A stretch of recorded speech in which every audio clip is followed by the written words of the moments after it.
मुकदमा तोहरे यार पे तोहरे यार पे चले मुकदमा।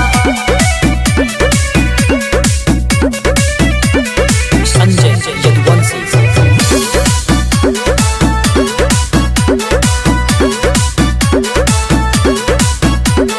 माटी में हम पला बड़ा मिल जावे एक दिन माटी में राम लला के भक्तवार हम कैदी सीधा छाती में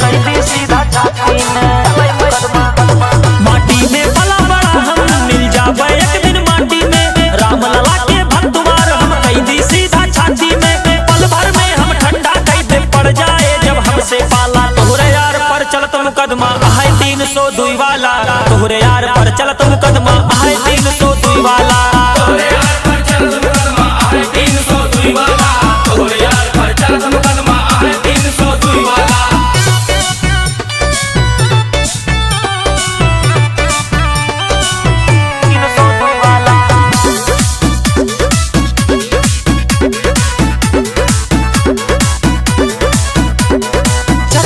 चर गाड़ी भागे रोडे पे चपकौआ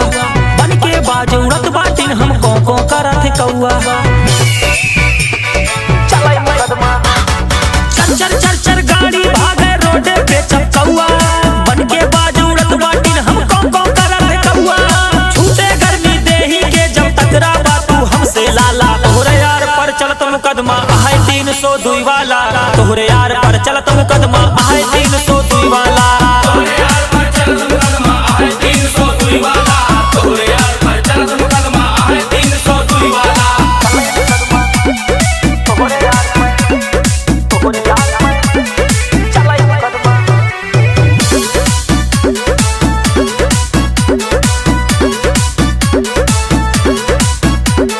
मिडिल क्लास के लड़का देखा A1 से टकरार करे रेंज सब करा थी लड़का रेंज से अपने बाहर चले चले मुकदमा